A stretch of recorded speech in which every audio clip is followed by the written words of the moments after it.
Welcome to David and David on Real Estate. Join us as we explore the ins and outs of the real estate market. Good morning, everybody, and welcome to the David and David on Real Estate podcast. We are in episode number 58. Except today we're going to replace one of the Davids, and we have very famous Jonathan Hacohen. You got my name. That's awesome. Thank you very I better much. get your name right after 58 episodes and the close working relationship that our two firms have working together.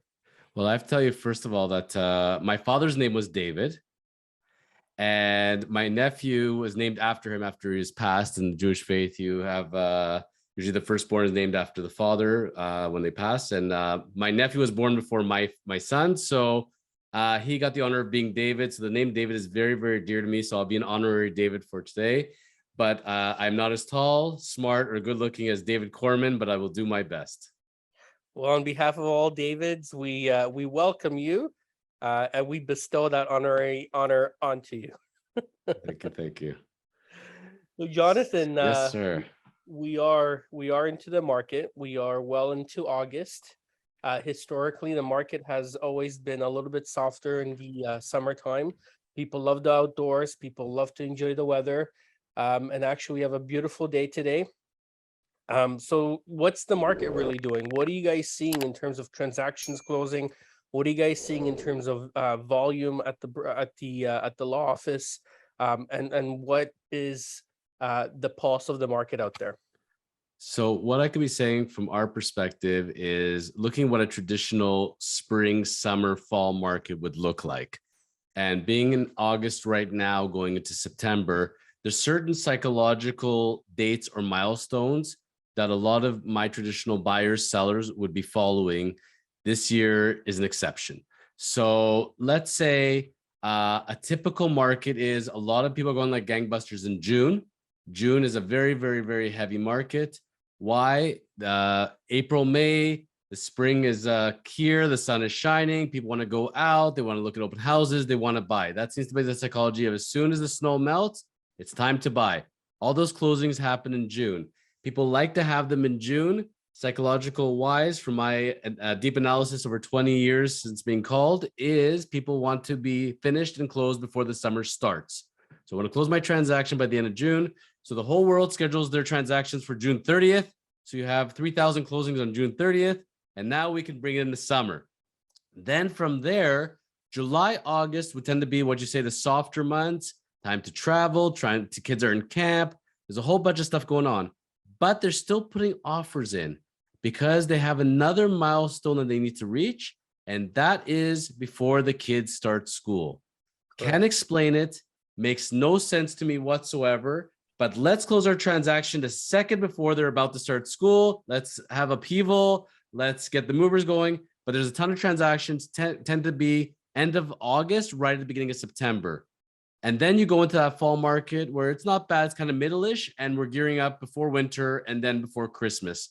So those are those kind of milestones you tend to see. Right now, ever since, the media came and said doom and gloom, we think that the sky is falling, everybody beware. All of a sudden, people get very hesitant. We had a very strong market, last winter, and then going into the spring, and all of a sudden, it tends to happen to us these years generally. And for whatever reason, government wants to intervene, media wants to intervene and scare people, and then we get kind of at standstill. So right now, what we are seeing is transactions are still moving. First of all, I want to tell people, don't be afraid. Don't listen to everything you think you hear and see, because we see it in the front lines. People are still buying, they're still selling, but it has not come to a standstill, but it's definitely not the volume that we would typically see even at this time of the year. So percentage wise, I would say a lot of firms could be down 20, 30%, maybe even more, depending on the firm themselves for lawyers. So definitely things are down. But there is signs of hope in the sense that people are still looking. They're waiting to see what's going to stabilize with the interest rates. They're thinking, is it going to go down? Is it going to stabilize? Once people get a handle on those mortgages, I think you're going to see things rising as we get closer to the winter. Now, I love the way you answer that question, and I'm going to put you on the spot a little bit because I have a feeling that the volumes in your firms did not go down 20%. And the reason I have that feeling is Yes. because you guys do an amazing job at business development. You know, you have 2 podcasts on the go.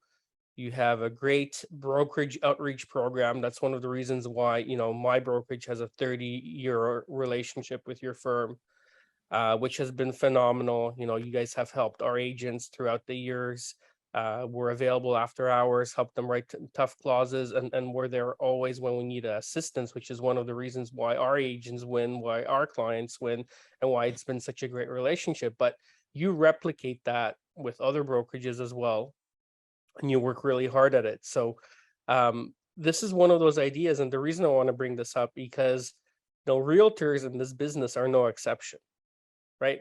When realtors are working hard and they're hustling and they're doing things outside the box and working hard, their volume has not slowed down. They're busy too. There are deals happening in this market, and people are looking for opportunities, right? And I say this to my realtors all the time. Right now, investors are the ones that are really transacting the most, probably. Okay, so take your point, love your point, and I'd love to respond to that because David and I, being David Korman, who I am replacing just for today, don't worry, folks, he will be back. But we talk about this in our lawyer meeting, in our staff meeting, in our manager meeting every week. So we have our different meetings, and David always pulls off the numbers and goes through where are we year to year. So here we are going into August, September, October. Here's where our volumes are right now. Here's where they were a year ago, 2 years ago. I also asked them to pull up the numbers from the end of 2007, beginning of 2008. Very, very significant numbers because that's when the US economy was kind of a standstill. They were in the toilet, and here we didn't know what was happening. So we were literally at a halt. So here's what I'm going to tell you, David Gorski, of where we are today, at least for our perspective as a law firm, full transparency. We are down. We are down approximately 30% in the last couple of months going into the next couple of months. Like we can't predict it's going to be in 7 months from now, but they are significantly down. Talking to other law firms, which is similar, let's say to 07, 08, the firms that are not really transacting, this is not their bread and butter, they're not doing the marketing, they're doing no deals or next to no deals, a lot of them. So the ones that are the dabblers, they're out of the picture. They're the ones that are immediately cutting staff. They're panicking because what are we going to do?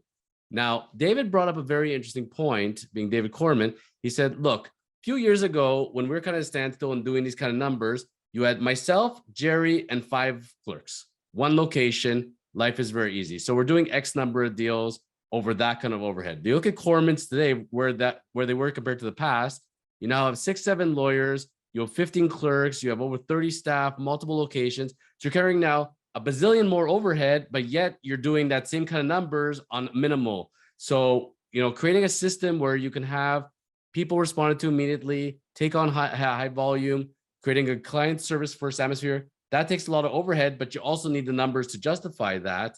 And that's where we're looking, as you take on bodies, you have to have the volume to justify it. We're carrying more overhead than where we're supposed to be. If a certain clerk is supposed to be doing, let's say, 30, 40, 50 deals a month, depending on where they're at, all of a sudden they're doing some of them 10 to 20 deals. That's a problem.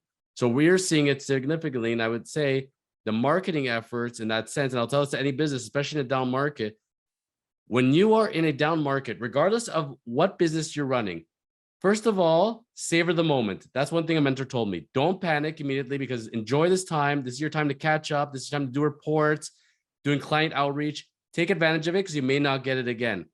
Number 2, this is the time when you should be going full blast into marketing mode. This is when you need to figure, how can I reach the most amount of people? Where am I at right now? Because if we are typically where we would be in a June or July, let's say, the phone is ringing nonstop. You're getting like 100 emails every 3 hours. There's no time to do anything but answer those bare communications. You literally can do nothing else. Any work you want to do, you have to do it in off hours. That's how busy a lawyer can get. We don't have that situation here. So yes, it's a little scary. And it gets scarier when there's 0 calls or 0 emails at certain points. Like I can tell you, my busy time is between 9 and 11. That's when everybody comes at me nonstop. That's when they're saying, I got to the office. Now I'm going to go bug the lawyer. So everybody comes in at me once. When it's 10:30 in the morning and I only have 20 emails and they've all been answered, that's a problem. So yes, I am seeing it. Yes, I don't like it, but it drives me more to do. That's why I do non-traditional marketing. That's why I'm a non-traditional lawyer. Like how many lawyers, plaster themselves flexing on a t-shirt, but that's me. But I embrace who I am. I'm different. And hopefully, people relate to that. So that's where I would tell lawyers out there, and then I'll tell anybody out there, you have a challenge. Now you have an opportunity to maybe grow, even do something different than your competitors do. And that's great. But on that same token, I'm not going to delude myself. It's not the best when you're in this kind of situation, knowing where you should be at, knowing when you're down from the previous year and years before, and not really seeing that hope light of the tunnel, except for you hope it'll change. You hope that immigration, things opening up again, people wanting to purchase again. Hopefully they're Canadian citizens or permanent residents, because that's going to be a problem. And otherwise, people in general, population, people age, they're saying, I put a down payment, I have the money there. Maybe I should buy that property. I shouldn't wait the 3 years thinking that maybe I should hold on to it. The time to buy is now, and that's it. So that's how people have to kind of work themselves. But it's hard when you have external factors trying to scare you. Yeah, and they're doing a great job. Like, I mean, the media has been, pumping that message on virtually every single media channel, right? So it's hard to turn that noise off and to really get a pulse of where the market's heading. And I want to give you one example, for example, David, like that's a very good point. I've been interviewed enough by media outlets. I want to make it very clear to people that are sitting and watching their even news and reading their newspapers. And this is nothing personal against reporters or media, but I do enough reporting. I do enough media interviews. I know when you come to interview somebody, let's say I go and interview David Gorski and I'm like, hi, David Gorski. I was referred to you by so-and-so. I heard you're a leading realtor broker and you're revolutionary in everything you're doing. I'd love to talk to you.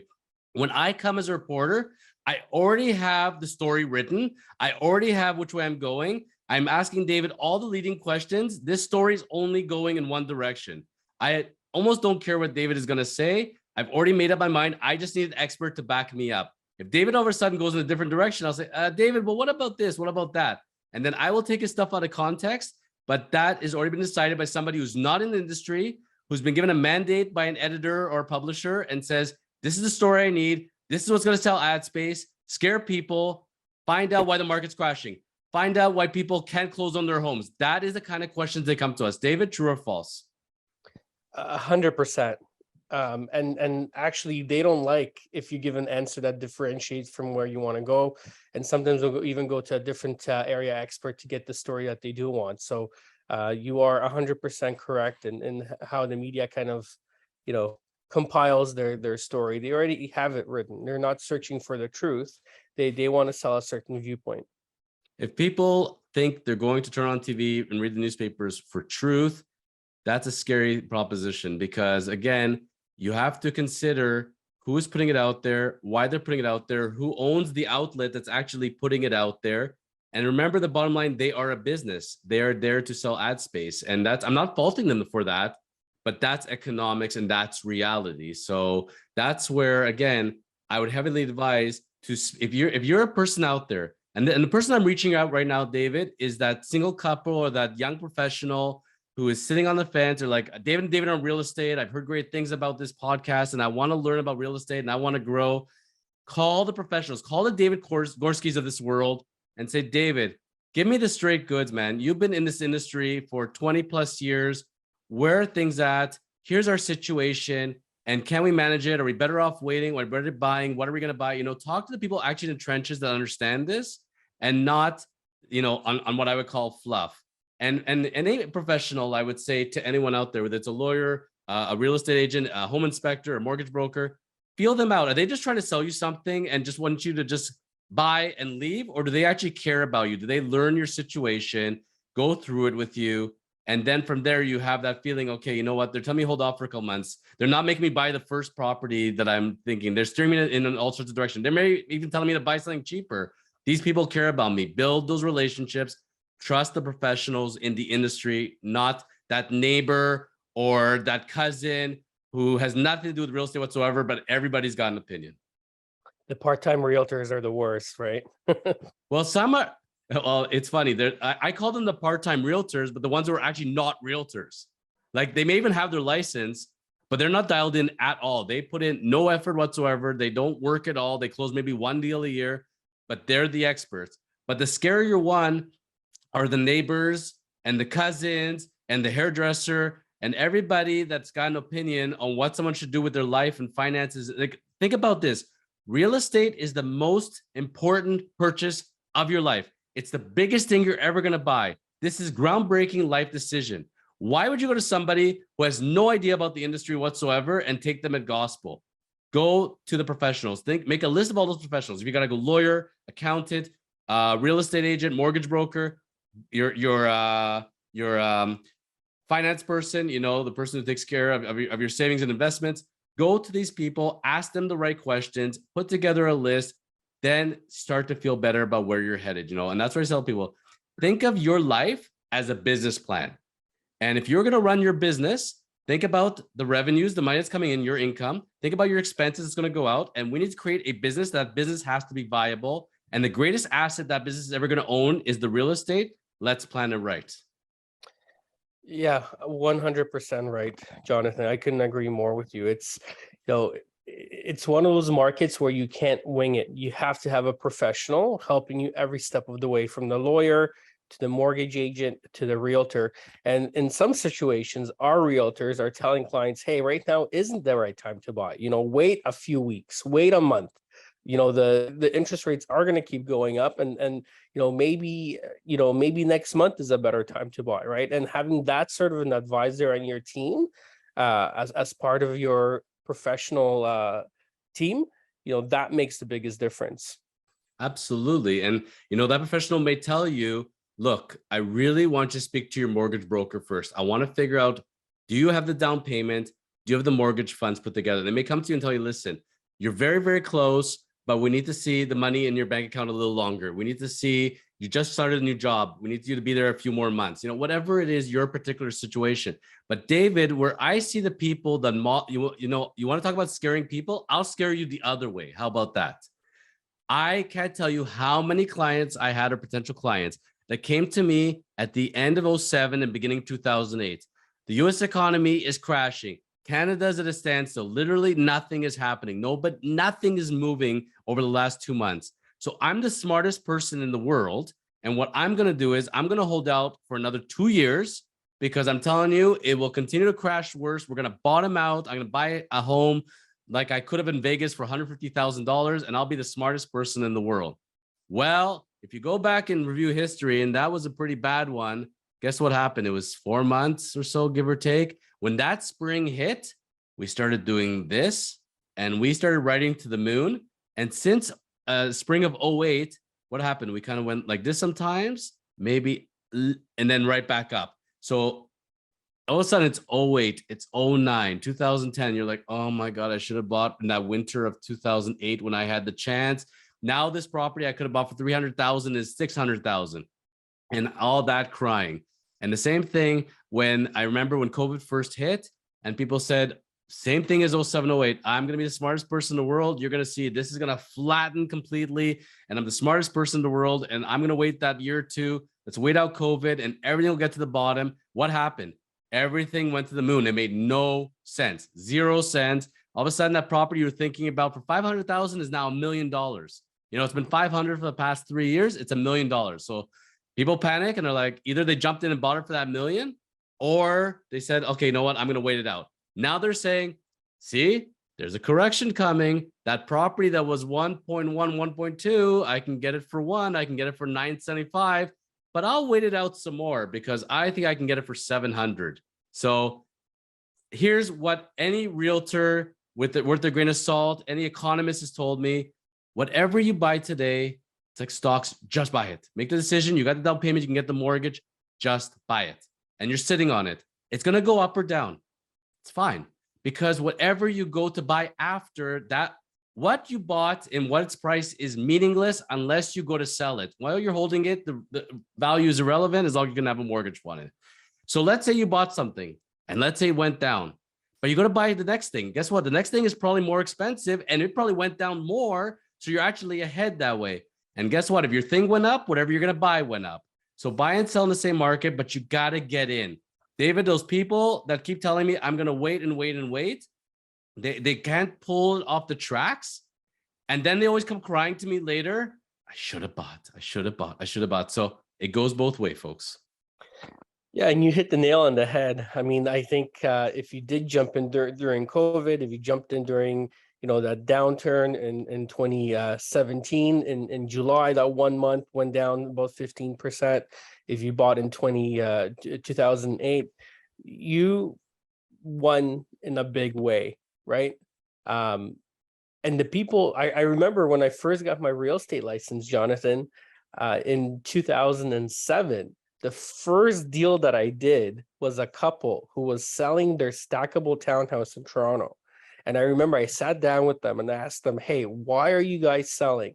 And the husband looked at me and he's like, we paid $145,000 for the stackable townhouse. It's worth 185. The market's going to crash. We're going to go rent for a few years and then we're going to go buy it back for 145,000. And, it was like my first few months in the real estate industry. I said, sure, if you guys want to sell it, I'll get you top dollar. And I did.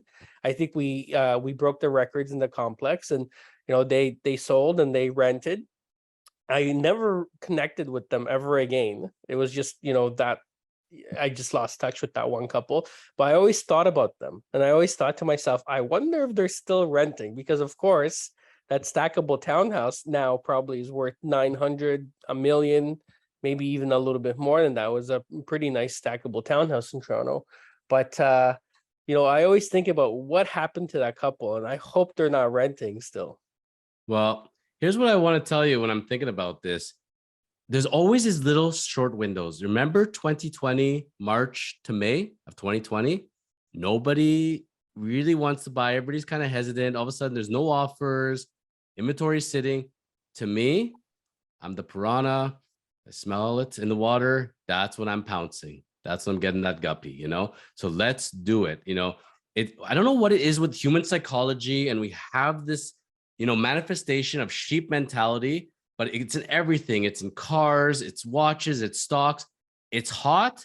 I have to buy it at any price. I don't care. I must have it. Apple stock has tripled. I'll pay quadruple. I'll do whatever it takes. Cars, you can't get it. It's a waiting line right now, 6 months. Yep. I'll pay 5,000 premium to get ahead of the line. I'll do whatever it takes. Now all of a sudden I'll come to you 6 months later. Nobody wants this car. There's inventory. Okay, I'll walk away now. The smartest business people. We follow the herd, Jonathan. That's what human beings do. We follow the herd, and the people who make the most amount of money and get the furthest ahead go against the grain.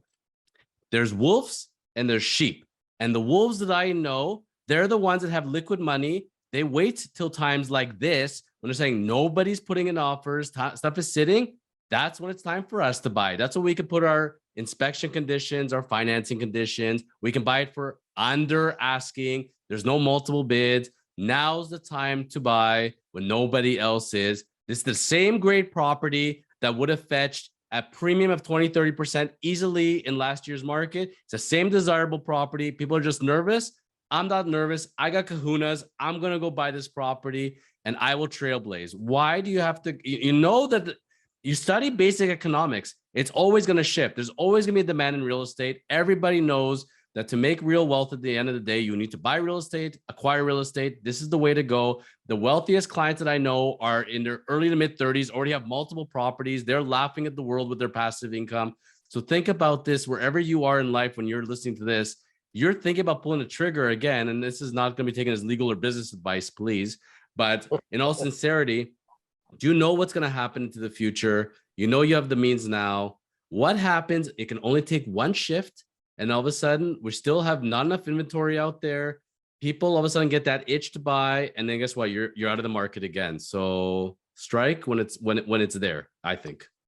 Yeah. And the interesting part of this conversation, Jonathan, is that there's a lot of area experts that feel the same way you do currently in this market. So I think people recognize that there's a short window of opportunity, and that window of opportunity is not going to be open for forever, right? And when you look at our fundamentals in our economy haven't changed, right? The only thing that's really changed is the fact that interest rates are going up, right? But we still have record high employment. We all the fundamentals are still there. They really haven't changed, right? So, and the bank won't be able to keep interest rates high forever. I mean, life is expensive. People have high debt ratios on their mortgage. The bank, it's going to be really interesting to see, what happens, how long we keep these rates high for, what the next interest rate adjustment is going to be. And what the world is going to look like. But it's again simple economics. If you do the math of it and what you thought you can buy in Midtown Toronto, and you're saying based on these interest rates and my down payment, guess what? I can't carry this property right now. You're either going to downsize that property, your expectation, or you're going to go a little more into the outskirts, but you will find something. Every young buyer, young professional that I've ever met that got into the market, the most popular age bracket of people getting into the markets, what would you guess, David? I'll give you a 3-year gap. When do you think is the popular age bracket of people getting into the market? First-time buyers, what do you think their age group is? It's a 3-year window. That's an interesting question. Mm-hmm. I would say 25 to 28. Close, 27 to 30. Okay. And this is why. There's a reason why. And again, this is my own analysis, and I've seen it time and time again. Remember we talked about milestones and everything. We're talking about summer starts, school starts. People have these milestones. 30 is a very significant age. People panic at 29. A lot of people I've met and have said, I need to get an own property before I'm 30. I need to feel like I've achieved something. I've been working professionally now. I've graduated university. I've been in the workforce for 4 years, 5 years, 6 years. I need to show the world I own property. And I see a lot of young couples buying today. We're going to talk about what's interesting and what the market looks like. It's not the traditional what you would think. It's not, they didn't go walk down the altar at 22 and have 5 kids by the time they're 30. There's these 2 young professionals. They're living together. They have a cohabitation agreement. It is basically like almost a business transaction. Can you accept 2 certified checks on closing because this deposit's coming from his account, this one's coming from my account, and they're sitting in the appointment. So you're going to pay the utility bill. I'll pay the mortgage bill. You're going to pay the roof. And they have like this spreadsheet. This is today's day and age. Today's couples are way more sophisticated than they were 50 years ago, 100 years ago. They're running their enterprise like a business. You could say that's very unromantic, but that's how it gets done. And they're doing it. So that is the group. And again, they would look at I've seen 2 sisters, I've seen 2 brothers, I've seen cousins, people forming 2 friends, lifelong friends, and they're saying, I can't afford to buy the property I want. It's not the property of my dreams. I'm going to go into my friend. We make a joint venture agreement together, and we're going to go at this, and we're running this thing like a business. And that's how we're going to afford this thing versus us not being able to at all. I've seen people that bought the property. Smart way of approaching the situation. Amazing. I'm involved in another company called InAgent, where we teach realtors how to do more business by teaching them how to work more seamlessly with investors. And joint ventures are a huge part of the curriculum, right? Because when a single person taps out, no longer can afford to buy more investment properties, you got to do it through different means. You got to look at different types of financing, and joint ventures are a huge part of the equations of how to get deals done. We also teach front-end staff. So we found out that approximately 90% of staff that work at the front end of brokerages don't own real estate, right? So we also have another course that we teach, and we get them excited about the possibility of property ownership through joint venture agreements. It's very interesting, but it works, right? And it's a great way to get into the market. And a lot of the times what we preach is, don't buy that first property for yourself. Get in, put your investor hat on, buy an investment property first with a group of people, pool your resources, and then as you build equity and the property rises in value, then you have options. But that's just the reality of the market that we're in. David Gorski, I am stunned because I know you as a leading broker at Sutton Summit, one of the greatest shops on the planet as far as the greatest team of realtors I've ever seen. But you are in another enterprise altogether. InAgent, you said it was? Please, when did you begin this enterprise InAgent, and how does one investor get involved with it? Yeah, thanks, Jonathan. So, Gord Lemon is the other co-founder of the company, and he was one of my clients. I was showing him properties in Oakville at the beginning of my career. I still remember showed him a semi-detached that was $195,000 in Oakville. He walked away. He did not buy it because it had some water issues in the basement. I think he regrets that to this day. But we kept in touch, and I saw his name on the Sutton corporate event about a year ago, and we connected. And he told me about this new program that he put together to help realtors do more deals, to teach realtors how to actually work with investors. And, working with investors and doing it properly is not easy because you got to learn a whole new language. You got to learn how to analyze properties. It's a whole new different skill sets that realtors are learning that they're just not taught in school.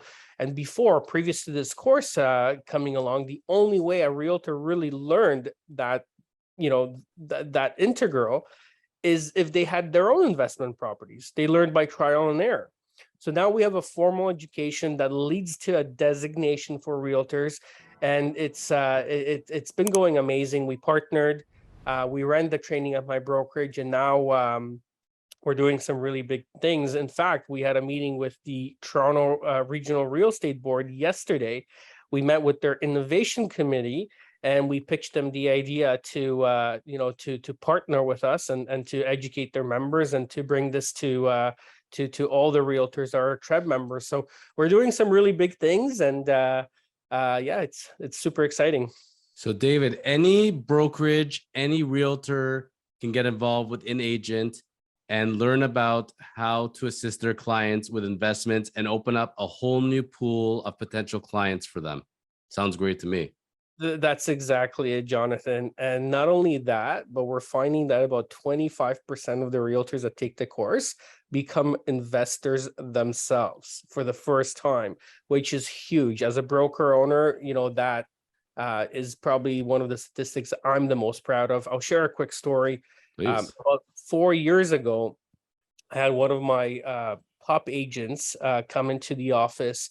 86-year-old at the time when he came to the office, sat down with me and started telling me about a new listing that he has. So of course I put my broker owner hat on, I leaned forward and I congratulated him.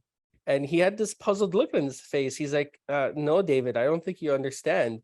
I don't want to be trading in real estate. I'm here because I have to be, because I have no money in my account and I need to take this listing. And that hit me like a ton of bricks. And from that point forward, I said to myself, you know what, as a broker owner, I have the responsibility to have the tough conversations with my realtors and teach them about what their life will look like when it's time for them it's time for them to retire. It's time for them to stop selling real estate. What's their exit strategy? At what year do they want to stop selling real estate? Are they prepared for their retirement? Right. And ever since we started doing that at the brokerage, a couple of things happened. Number one, my recruiting rates went through the roof because now I'm able to recruit the right realtor by having these type of conversations. And realtors love the fact that the brokerage cares enough about their financial well-being that we're engaging them on this level. Right. Now, the second thing that happened is the buzz that was created at the brokerage and the retention that we experienced since we were in this training. Like it's unbelievable. Agents are actually feeling like the brokerage made a huge investment into their success and is helping them win every step of the way. When I'm hearing this, I love it because on my podcast, Chosen Life, I bring on a lot of entrepreneurs and visionaries, leaders, and love to hear their stories. And I'm thinking in my mind, when you're talking, David, I'm tracing back to my mind the first time you and I had ever met, and I recall that first conversation and the conversations we had from there. I always think about people that touch my life or how I got associated. And when you talk, I encourage the listeners to say to themselves, who do I know that's like David or Jonathan or David Korman? And how did they touch my lives? And who do I look to?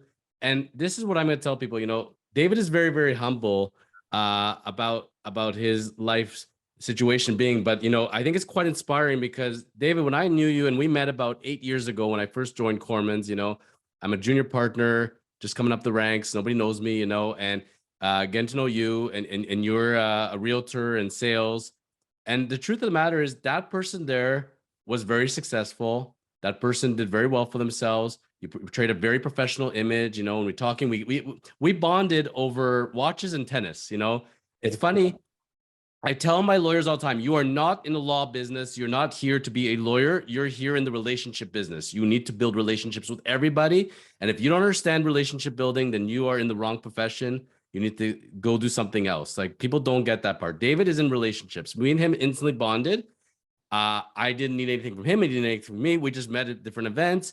Regardless of any transactions we do together, we just liked each other, liked hanging out and speaking. And I thought to myself, this is a great guy. You know what? I love his personality, his energy. And I've been watching his progression. All of a sudden, taking over Sutton Summit, and, going from being part of the team to being the leader of the team, forming his management part with Sabia Ali. And, all of a sudden I start to see his vision, but I don't know it because he already had this plan. Guaranteed he had that end goal, and he had these steps, and he's progressing. And he's like, that's not enough. Never mind that I could have just been a realtor and good. And now all of a sudden I'm running this, great brokerage and this amazing team, cutting edge. I'm going to do an agent too. And I'm going to just branch out. And it's like, no matter how, anybody doing one of your jobs, David, could be stressed and blown out and overburdened. And you're like, okay, as soon as I reach my capacity, let's take on more. And this is outside of real estate. This is just in life. And you're very humble, not,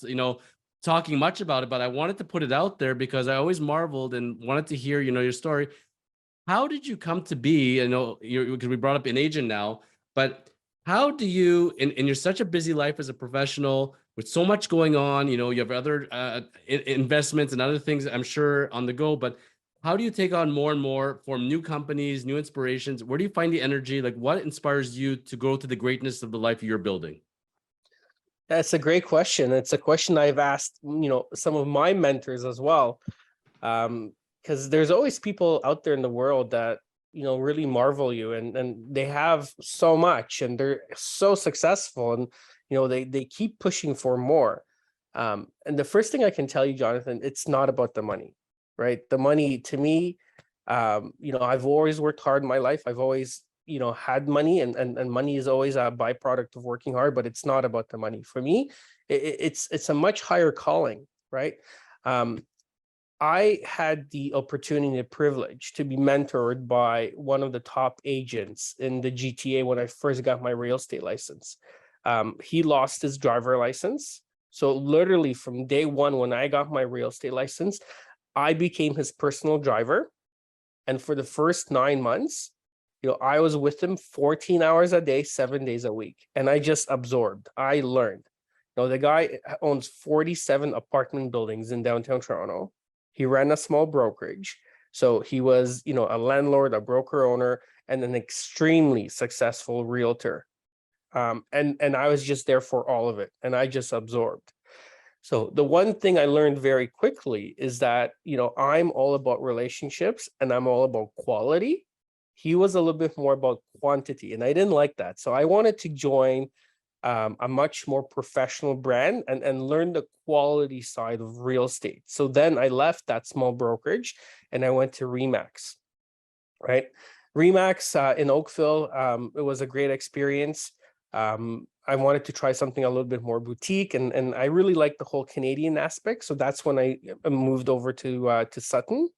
And when the opportunity presented itself for me to get into more of a leadership position at Sutton, I really savored that. And I wanted to try it, and because I wanted to give back to the realtors what was given to me at the beginning of my career, right? And in agent was very much the same thing. I'm an investor at heart. I have been. I always love real estate from an investment point of view. I always looked at real estate from an investment point of view. And I think in our industry, we have a huge problem, especially with realtors not having enough investment properties, not winning for themselves. And I thought that by getting involved with an agent, I can help, really solve these issues and help the realtors win more, not only for their clients, but win more for themselves, right? And an agent really embodies and takes on the whole aspect of how do you build a proper business, where everybody around you is a potential client. Like Jonathan, if I said to you, if I can show you a property that's cash flow positive and that is a great investment property, would you pull the trigger tomorrow? I'd listen, certainly. Right. Yeah. And that's the whole point. And I mean, you can, as a realtor, you can learn to engage with everybody around you. You're no longer, if you're asked, hey, what do you do for a living? I'm a realtor. Oh, great. How's the market? Right. Now, if somebody asks you, hey, what do you do for a living? Well, on average, I help people retire 5 to 10 years earlier. You do what? What do you do for a living? Oh, I help people quit their 9 to 5. What? Hey, what do you do for a living? Well, on average, I help people go on 3 more vacations a year. How do you do that? Right. But all of a sudden you're engaging them in a completely different level. And realtors need to learn this. I like those points. I like those points you make. And I can tell you as a lawyer, I can't name names, obviously, for confidentiality reasons, but people will be shocked how many realtors are investing in their own properties, certainly. And if you think about it, if you're a realtor that rents, doesn't even own a property, or maybe you have your one property, but you've never gone to investments whatsoever, you don't know the ins and outs, you've never had a tenant personally, how do you really, really explain to somebody and mentor them on it when you're not in the trenches yourself? When I can certainly say, if I was an investor and I'm working with my realtor is like, listen, I own 5 doors and this is how I've been doing it. And I know the ins and outs and I've made a lot of mistakes and I've put a lot of systems into place. I'm listening to that person, certainly. So again, whether you're a realtor, a plumber, a dentist, whatever your profession is, I tell people the reality is your money that you're earning as an income in your job, that's really what you call seed money. And what you decide to do with the seeds, that's the forest you're going to build. Because whatever you do from a job, generally, unless you're literally the CEO of Royal Banking, get a $50 million bonus, it's not going to happen. You're just going to live your life and you're going to have an income, you're going to have a pension, and that'll be it. But if you can plant seeds in the forest and they can bloom by themselves and create for you passive income, that's your forest, that's your seeds. And a lot of people, you would be shocked how many it's in real estate. All the wealthiest clients I have, all the best to do, the happiest, stress-free people have the most responsibility and should be the most stressed, but it's because they know they own real estate and they feel good about it. Yeah, and that's really the winning formula. When you take business income that you actively earn, and then you put it into real estate, and then you live off, the cash flow and the excess money you get from that investment, and that's play money. You can spend that because next month it's getting replicated, and it's not getting replicated with your direct time involvement. I've had clients that I came to them and I said, "What do you do for a living?" "I collect rent checks." That's what I do. I collect checks and then I go back to my hobbies and do what I need to do. That's it. That sounds like a pretty good life to me. So I also got to ask you, David, because from a personality standpoint, knowing you for as long as I've known you, you've always had that like shining light. Like you walk into a room, people know David Gorski's there. Like you just attract people like you, people want to talk to you. Were you born a leader? Is that something that came natural to you from day one, or is it something that you grew into? It's funny we're having this conversation because I'm actually an introvert. For me, No. I swear to God, I am. I'm not comfortable in groups. It takes a lot of work for me to come across as an extrovert and to be an extrovert. It's not something that comes easy. It's something that I have to work on every single day, but it is possible. I'm living proof of it. I like to be, alone by myself a lot of the times, but it's something that it's a skill set that, it comes naturally to a lot of people and to some people it doesn't, but it's something that you can learn if you want to. Well, I'm going to share a little secret on the air now. And I get laughed at this when I say it, but I consider myself shy. And when I was young in my how are you shy? Come on, you're everything opposite from shy. I didn't say 2 words growing up in grade school. In high school, I was very quiet. I listened a lot. I didn't have very high self-confidence. I didn't think very much of myself. Had enough bullies or negative people that put me down and made me feel very bad about myself. And I took that in and I ingrained it. And it was very, very scary. And then that same kid in university goes and gets a job at the Gap And then I work at Yorkdale. For those people who are international outside of Canada, Ontario, Yorkdale Mall is like the busiest mall in Toronto, Ontario, Canada. It's probably the biggest, one of the busier ones in Canada in general, maybe Edmonton Mall. But I'm working at the busiest mall pretty much one of the busiest stores at the time. And I'm the greeter half the time. And I literally want to shit myself. Like I literally do not want to be there. I can't utter 2 words. And I had no choice. And it's something that I actively had to work on. And I progressed from that barely can say 2 words to the greeter. And within a year, I was an assistant manager. So I can tell you, I can't speak for you. I can speak for me in saying that I wasn't born into leadership at all. I was always listening. I never said anything. I listened half my life. And then I put together my ideas and my thoughts, and I strategically said them when I had to. But mine was more lead by example at the beginning, and it more turned to active listening. And that's one of the things I would say for any leader or any position, no matter what your profession is, learn to listen. If you ever want to succeed in life, learn to listen and listen to the right people. Find, like David, you're talking about mentors and people that helped you grow. People don't have enough mentors out there. And the ones that they do, what are their qualifications? And why would you get mentored by somebody who's not succeeding at what you hope to succeed in? Find somebody who's done something really good at what you want to do and listen to them. 100%. I was at a friend's cottage on the weekend, and we were I was talking to one of the guys there, and he was saying that his realtor said this and this to him. And my first question to him was, how many investment properties does that realtor own? And he stopped and he thought about it and he said none. And I said to him, well, why are you taking any advice from somebody who's in a worse spot off than you are? Because you own 4 investment properties. That's amazing. He's 42 years old, owns 4 investment properties. His house is paid off. And I said, why are you taking investment strategies from somebody who owns less investment properties than you? That doesn't make any sense for me. I said to him, look, I want you, he's in a different market. He lives in Bradford. Otherwise, I'd be introducing him to one of my realtors. But I said to him, go and interview some realtors and find a realtor that owns 15 doors or 10 doors, right? More than you own, and go take advice from him, because that's going to be a great person to lean on. But somebody who owns less properties than you do, and he's giving you real estate advice, it just doesn't sit well with me. When I was starting to get into podcasting after producing with you guys, David and starting my podcast, The Chosen Life, one of the first people I reached out to is a guy who's been podcasting for 5 years. He's into thousands of episodes. He gets top level guests and renowned experts from all over the world. He does a health and wellness one.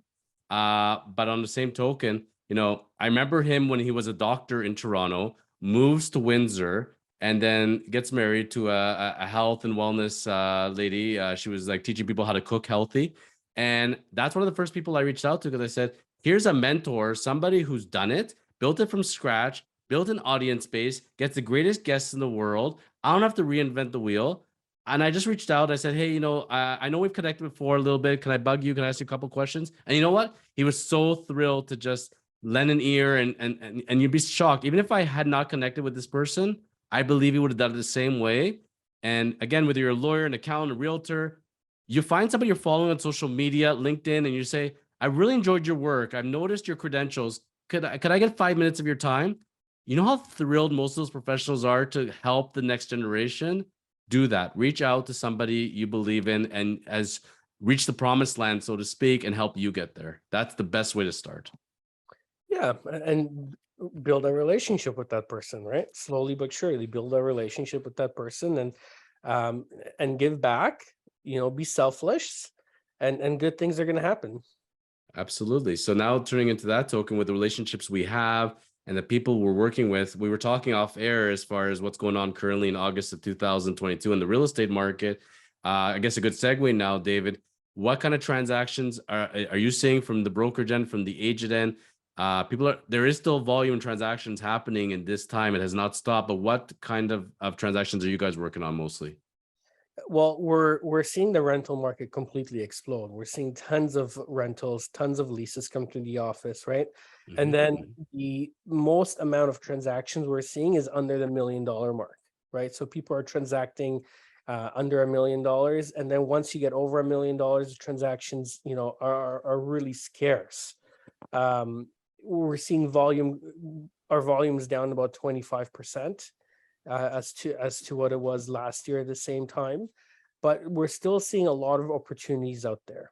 We're seeing a lot of opportunities out there, and realtors are making amazing money. The ones that are hustling, the ones that are going out there, and the ones that are having tough conversations and really setting expectations, right? So the positive transactions that we're seeing are the ones where the sellers are having those tough conversations with the listing agent, and they're taking a little bit less on their expectations, right? And prices have really gone down to 2021 levels, right at the beginning of 2021 levels. So we've kind of moved backwards from the highs of 2022.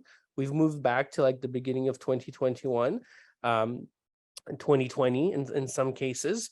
But as long as sellers are having those tough conversations with their agents and they're letting go of some of those highs, we're seeing good things happen. I would say that $1 million mark is that sweet spot as far as where people are at. And that's the measuring stick. I agree with you. And those properties that at some point were 400, 500, and then they broke $1 million. Then they were at 1.2, 1.3. Now you're picking those up near the $1 million mark, maybe under the $1 million mark. And that's a good place to be for people psychological wise. For those people who are expecting to go back to 7 years ago levels of $500,000, probably not happening. Are they going to go down to 700, 800? Maybe, but again, it's knowing your mortgage, knowing your down payment, knowing your interest rate. Maybe you want to lock in interest rate now, because guess what? Maybe it's going to be $100,000 cheaper, but maybe you're going to be paying a lot more in interest. Maybe that won't work for you. Also, for those sellers that have already bought a property, don't want to carry the two properties, we're counting on getting top dollar for the sale. Maybe they have to be realistic because they don't want to default. So people are having those hard conversations. Well, I've seen a couple of those, David, and buying and selling the same market, but you bought and you held off on the sale. You're like, I'm smart. I'm going to wait a couple months till it's really peak season. You should have sold it 2 months ago. That ship has gone and sailed. But good properties in good areas, priced right, are still going to sell. They're still going on. People are still working on. And the other thing we didn't talk about is that whole work from home and hybrid models. There are a lot of people that move to the outskirts of major centers. Some people are moving back. They're realizing I'm going to have to work in the office full time. Some people are very happy to move to the outskirts. I'm going to live on a waterfront property. I'm going to live here. I'm going to live there. And I can do this remotely. So we're still seeing all that kind of stuff. It's a question of those people that bought not an investment property. I have to make this very clear, not an investment property, but a second property in another area. And they're carrying two properties as their residences. They're going to get a slap in the face potentially when they realize, here's the gas I'm spending, here's the mortgages I'm carrying, here's the property tax, the repairs, and that's not going to be for everybody. People are traveling again. So I think we'll see a correction in that way. But those properties will still go for the people who are good with carrying two properties, or for those people that literally want to buy, and I don't want to live in a condo anymore. I'm going to go live in a cabin in the woods. And for some of those people, like 5 years ago, that was not an option. Now with work from home, they can live anywhere as far as we care.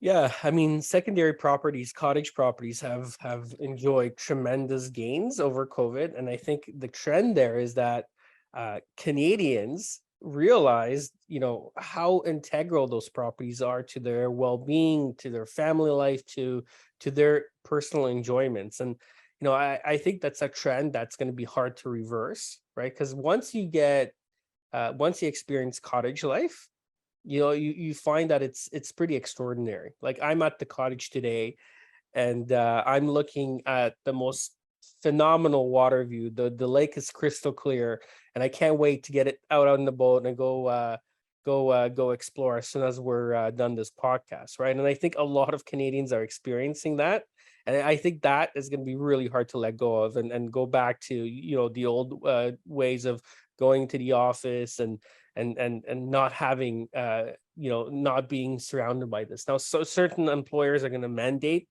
the return to the office, and it's Absolutely. it's their right, and it's happening. And there's a huge standoff there, and we're going to have to see where that ends. But that's certainly going to have an impact on real estate prices. But I think that trend of people really falling in love with cottage properties is here to stay. And I think it's only going to intensify as time goes on because of, how many gorgeous cottage properties we have, and how truly connected people are or have become during COVID with their cottage properties. And there's only so many amount of properties that are on the water, good accessible water, that are close to the city. So the closer you are to the city and you have a waterfront property, you have something that's a premium because there's only a certain amount of supply of it. And how many families hold on to it for generations? They never come on the market. So you're right. Like, anytime my clients ask me about a cottage property, tell them very clearly, okay, you don't buy that one. I don't know when the next one like that's going to come up. It could be tomorrow. It'd be 5 of them. There may not be any for 5 years, depending on which lake or river you're looking at. Like, cottages are a whole different ball game. And that's where that's really good, like anything else, to assess the supply, learn your market, learn your needs, and do your research. Come in with a game plan. And listen, I can't stress how important it is to have a local realtor that really knows the lake, knows the area. Like my parents have a cottage in Port Perry, and literally, between each cottage, the waterfront changes. It's different, sandy bottom, weeds, not weeds, right? And you want to make sure that you're just very well educated. You have the right realtor that will help you through that decision, because there's so many different factors at play. Amazing. Yeah, no, absolutely agree. Well, I feel like we've, changed the world today, David, and we've covered so many areas. People got to learn you and your leadership style and what's going on with an agent and Sutton, and we learned about the real estate market. And hopefully we've inspired people today to really step back and think what they predetermined decision of where things are at in life, and maybe they can reassess that, speak to other professionals, and make better business decisions for themselves when it comes to real estate. No, I agree. And I think the biggest takeaways from today's podcast is, when things slow down, do one of two things. Number one, make sure you up your marketing budget, make sure you're hustling, make sure you're going out there and doing business development, right? And the second thing is invest in yourself. Figure out what you can do, what courses you can take, what designations you can take. Look at the in-agent designation. I guarantee you, you're gonna love the course program, and if anything, it's gonna inspire you to become an investor, and think differently about your business. But go out there and look for different designation or different education programs. You have a little bit more time. As a professional, you need to invest in yourself. It's fun to step out of your day-to-day and what you think your role is, bring something new to life, a new living, breathing creature, an entity, being an agent in your case. And it's nice to help shape people and change the world. And you're doing that through that organization. So David, commend you on that. Thanks, Jonathan. Yeah, it's been a lot of fun. And if you love what you do, then you haven't really worked a day in your life. And I really live by that model. I enjoy what I do. I enjoy helping others succeed and win. And that's probably why I love being in the leadership role that I am. Love it. And I hope I did not embarrass the seat too bad, because I know David Korman sets the bar very high. So I know the fans will be clamoring to have him back. So did what I could. He sets, it's a shadow cast, but David Korman, you are missed. And I'm sure David will be very happy to have you back. And, anytime you guys need me, want me, I'm here for you and the listeners, and spreading real estate love and knowledge. Amazing. I just got an email in, and I know, did you have Tim Hudak in your podcast? As it will happen, sneak preview, I'm taping Tim this afternoon. Live in studio. So I just got an email in my inbox as we were recording that Tim wants to come on the David and David podcast as well. So we're going to have him on both podcasts, looks like. Amazing. Can never get enough Tim Hudak. Great guy. No, you know what? He's done a lot for our industry in terms of lobbying and in terms of really raising the bar and setting the standards really high. And we're very lucky to have him part of our industry. Personal real estate corporations, and even multiple representations, how he lobbied, how he fought for buyer and seller choice. I mean, those are all very, very important to our industry, and very few realtors actually know what Tim Hudak has done for our industry. But if you follow him, and if you listen to him speak, he's done a lot. So I can't wait to hear him on your episode. And, we're certainly going to ask him to peel back some layers and go into some in-depth conversations about some certain things on our podcast as well. So stay tuned, and lots of really good things coming. It's going to be very complimentary because, when I do the Chosen Life as a podcast, it's going to be learning about Tim, his background, the man he is, how I met Tim, which is going to be a hilarious story. I'm not going to ruin it right now, but you don't even know where I met Tim originally and how we became friends. But getting to know his background as a person, talking about his political career more, and just, understanding the person behind the name. I have a lot of questions from that way. And then for him to come on David and David, talk about his work more in OREA and real estate, fascinating guy, wearing many different hats. One of the best speakers I've ever seen, real gentleman. If that guy was Prime Minister of Canada tomorrow, I would set sails with him, no problem. He looks the part, he acts the part, just a real gentleman, and very much looking forward to meeting him today. So stay tuned, and we're going to have fun with Tim Hudak on both shows, turns out. Amazing. Yeah, I can't wait. Have fun recording that. And I can't wait to listen to it. Jonathan, thank you so much for joining me this morning. Great conversation as always. Stay tuned for next episodes. And thank you very much for filling in for David. Thank you for having me, and keep living the chosen life. And thank you, David and David, for spreading the real estate love. All right, take care. Cheers.